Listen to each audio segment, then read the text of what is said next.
हजारों नौजवानों को, मुस्लिम अकलियत के नौजवानों को जिंदा और मुर्दा हालत में घड़े में तोप दिया गया और उसके सीने पर गोभी की खेती कर दी गई।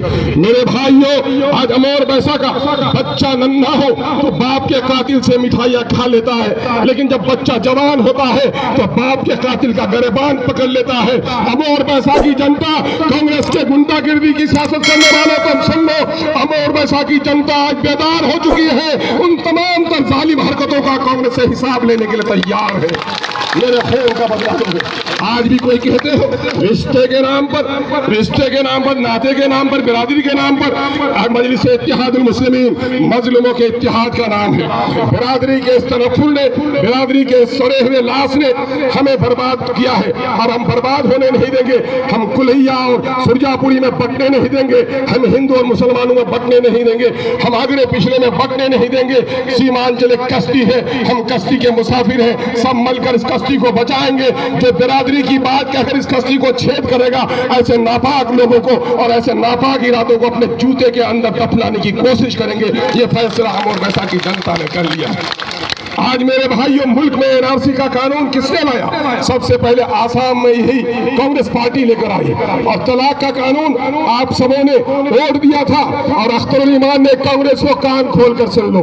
कितने बड़े कांग्रेसी हो तुमने वोट दिया होगा, लेकिन अख्तरुल ईमान ने वजारत की कुर्सी को लात मार दी, अपनी उम्मीदवारी को लात मार दी और मौलाना असहर साहब को जिताने का काम किया।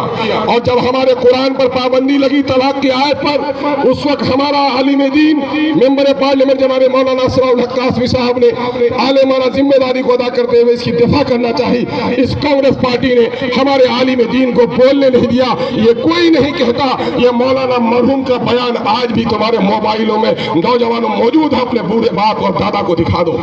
इसलिए यहाँ के लोगों ने तय कर लिया है कि जिस जालिम पार्टी ने हमारे एक आलिम को सियासी तौर पर जुल्म किया है और हमारे पार्टी के एक मेंबर ऑफ पार्लियामेंट, एक आलिम दीन को पार्लियामेंट में तलाक बिल के खिलाफ बोलने नहीं दिया, हमारी बस्तियों में तो उसके किसी नेता और चमचा को बोलने की इजाजत नहीं दी जाएगी। ये तय कर लिया लोग आपने। हाँ, काफी मेरे भाइयों, आपने तय कर लिया है। मैं यहाँ पर किसी जात से लड़ने नहीं आया, उन निकम्मों से मेरी लड़ाई भी नहीं है। बोलते बोलते एक शख्स बोल गया कि भोजन बोले बाहरी कुत्ता नहीं हो सो वेला बाहरी कुत्ता चले हुए ऐसा। क्या किसी शरीफ इंसान की बोली हो सकती है?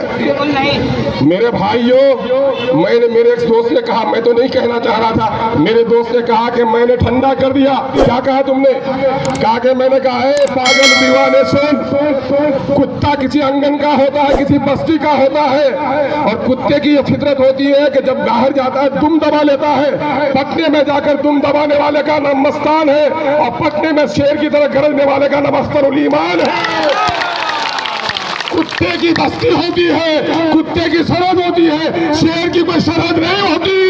और कुत्ता दुम दबाता है, शेर दुम नहीं दबाता है। इसलिए चैलेंज करने आओ। अख्तरुल ईमान जब 17 साल की उम्र था तो जालिमों में अंगूठा रस्सी लगा के लटकाने का काम किया था। मुझको कोई आहिस्ते से मत आको। अख्तरुल ईमान जब क्रांति की तहरीक चला रहा था, सैकड़ों को सबक पढ़ा चुका है। जब असेंबली में खड़ा हो रहा था तो सबकी जबान बंद हो जाती थी। सीमांचल के बाप दादाओं ने दुआएं दी अख्तरुल ईमान को, किसी निकम्मे को बददुआ नहीं दिए।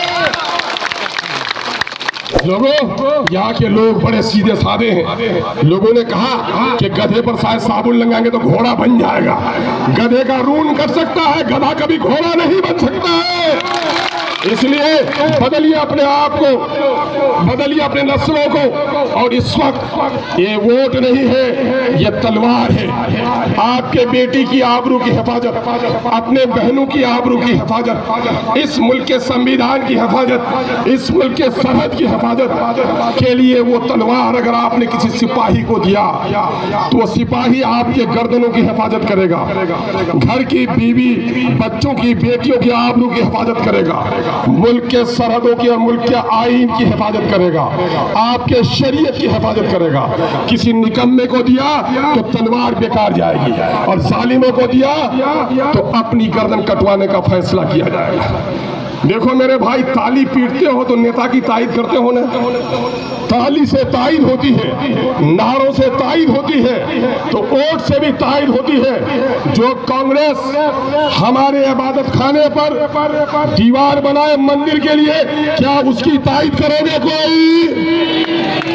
वो बीजेपी और जदयू जिसने एनआरसी का कानून बनाकर हमारी गर्दनों पर तलवार चलाने का फैसला किया, उसकी तारीफ करोगे कोई? जब जिसने हजारों मासूम बीमारों को, जिनके घरों तक आज वो नहीं जा सका, गाड़ियां नहीं जा सकी, एम्बुलेंस नहीं जा सका, तड़पती हुई कितनी बहनें और बेटियां दम तोड़ गई हैं। सिर्फ वही गर्दन पर तलवार चलाए वही कातिल नहीं है। एक डॉक्टर के यहाँ वक्त पर पेशेंट पहुंचे, दवा न मिले, वो डॉक्टर भी कातिल है। एक ड्राइवर वक्त पर किसी पेशेंट को नहीं पहुंचाए हॉस्पिटल, वो भी कातिल है कि नहीं है? सड़क पर कोई अड्डाबाजी करके सामियाना लगा दे, गांव का बीमार वक्त पर हॉस्पिटल नहीं पहुंचा सके, वो भी कातिल है कि नहीं है? वो नुमाइंदा भी कातिल है जो भेड़ मारा की सड़क नहीं बना सका, और भेड़ मारा की न जाने सैकड़ों बेटियां और सैकड़ों बीमार हमारे गार्जियन जो सिसक कर दम तोड़ गए हैं, डॉक्टर का हॉस्पिटल का रूप नहीं देख पाए हैं, वो नुमाइंदा भी उसका कातिल है। उस कातिल से हिसाब लेना हमारी अव्वलीन जिम्मेदारी है। इस वक्त मुल्क में शरीयत को तोड़ने की कोशिश की जा रही है, हिंदू मुस्लिम गंगा जमनी तहजीब को तोड़ने की कोशिश की जा रही है।